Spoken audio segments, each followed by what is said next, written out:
So Black Adam is out, and that is kind of nuts, because if you go onto your old Google machine, you can find reports linking The Rock with the role back in 2008, and it really is Dwayne Johnson while we have this thing. He decided this was the role he was born to play, and that he could save the DC universe by doing it, so he just kept plugging away, and here we are. Now, I do say I like some of the DC movies, or at least there's always elements you can take away from them. Even Superman vs. Batman had some, but it also had some occasions where it felt like it had been written by a child, and I thought that last Suicide Squad was really good.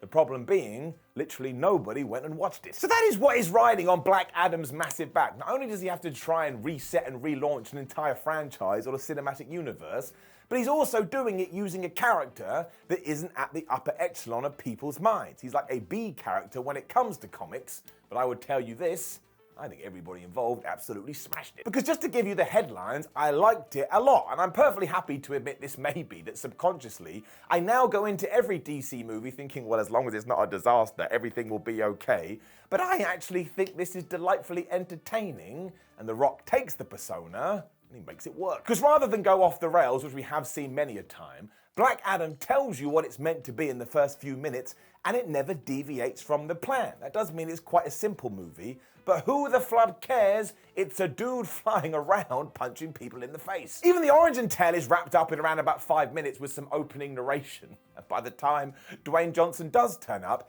he is an angry individual that is so pissed off he just starts killing people. I mean, he quite literally tears a man in two at one point, and straight away it's like, well, he's got no moral compass. And sure, if The Rock had turned to the camera and gone, I have no moral compass, you go, yeah, I know what you're going for here. But once again, because they're not trying to take themselves too seriously, it just clicks. And to be fair, it never really deviates from here either, and the whole thing feels like a setup, because you are introduced to the Justice Society, and while they do kind of play more of a background role, every single person has been cast well, and Pierce Brosnan as Dr. Fate is especially good. He also brings a certain amount of legitimacy to the cast for obvious reasons, but you can just tell he's having a good time, which once again ties into the overall piece, especially when it comes to Mr. Johnson. Because once again, if The Rock had kept breaking the fourth wall and he could say things down the camera, you just know about an hour into this, he would have gone, I am having such a good time here. This may be the best thing I've ever done. I mean, you can just tell how much this means to him, and because he's having a good time, that feeling resonates,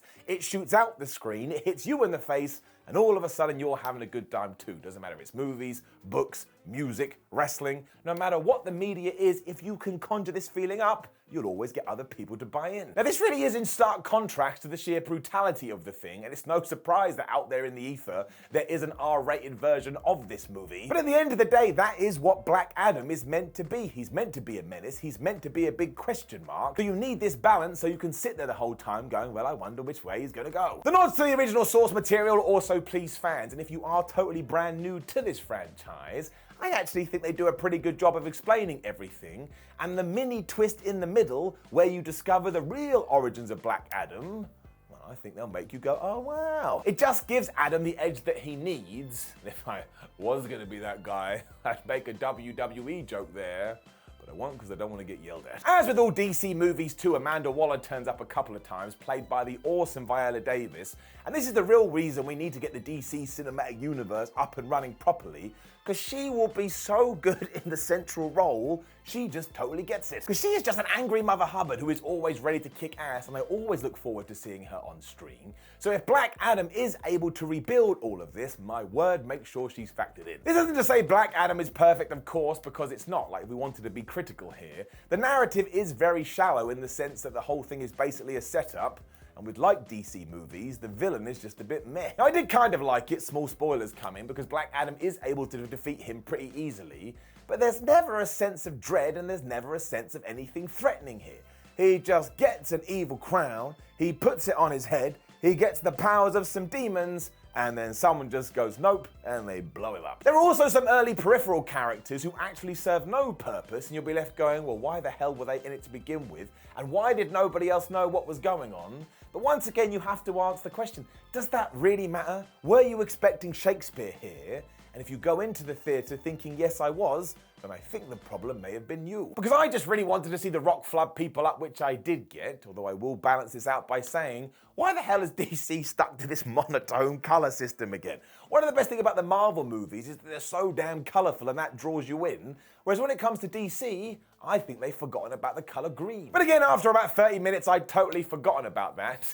Mostly because as a guy that likes to go to the gym, I spent a lot of this looking at The Rock saying, holy crap, man, you are absolutely massive. During many of his power shots as the main man, he just looks so damn imposing, and I'd be lying if I said this didn't add something to it, because it really does. He comes across like the anti-hero. He's just so imposing that when he does start crushing people's throats, you don't doubt it for a second. You're like, yeah, even without powers, you'd probably be able to do that. What do you bench? We also do need to touch on the end credits here, and don't get me wrong, I'm not going to go into it specifically. I shall just chat generally about it.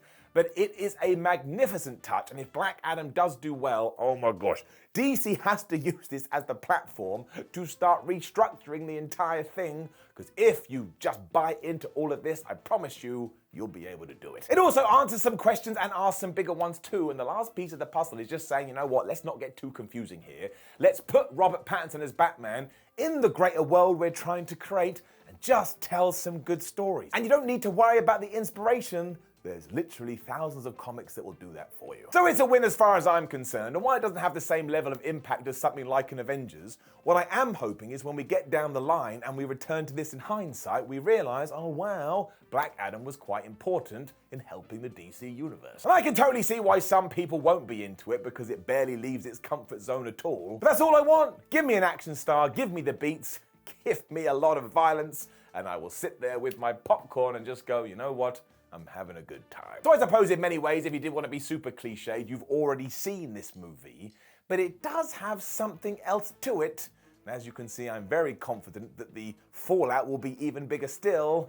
And now I'll be proved wrong, but let's face it, it won't be the first time. I'll also go out on a limb and say I think this is The Rock's best performance to date, and if I was going to give it a rating, I would give it cardboard out of wallpaper, because I think arbitrary numbers are absolutely ridiculous and don't mean anything. But what I will tell you is that if you're into comic book movies and you're into the DC universe, you should go and watch it. I bet you have a good time. Now, please do leave a comment below and let me know what do you think about Black Adam. Maybe you absolutely hated it, and I'd love to have that chat with you. Also, like the video, share the video, and subscribe. Hit the bell ding ding so that the videos are going live. Otherwise, this is a fitness channel kinda, so if you want to get massive like The Rock, it doesn't work that way. GorillaMind.com/Simon. You can Simon get 10% off. You can come follow me on Instagram and Twitter at Simon316. I have a Patreon at Patreon.com/Simon316. I have a Cameo if you want a shout out. I have t-shirts at SimonMiller.BigCartel.com. And I believe that's it. That's the end of it. Black Adam. Very good movie. Enjoyed it. Glad I saw it. See you soon.